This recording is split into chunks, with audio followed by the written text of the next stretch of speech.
2017年嘅1月30號正月大年初三星期一上晝9點半，我哋嚟到西貢獅子會自然教育中心賞花。幾多識花嘅人？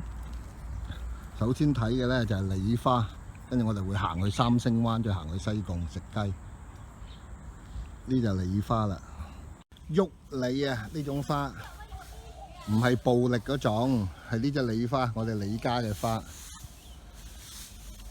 2017年正月大年初三上晝10點，我哋喺西貢獅子會自然教育中心。上年同前年我哋都係初三呢嚟行呢度嘅賞花，陣間再行去三星灣，再西貢食雞飯、後巷泰雞。嗱，好好地方㗎，好大㗎。陣間我再去啲展館度參觀下。嗱，呢兩個老友喺度休息緊啦。仲有隻大烏龜，哇！春來江水綠如藍啊！後邊嗰個貝殼。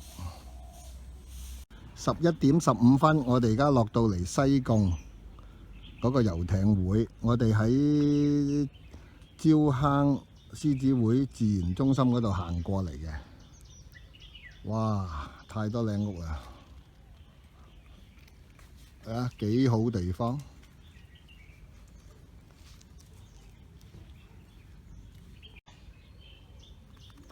哇，好正！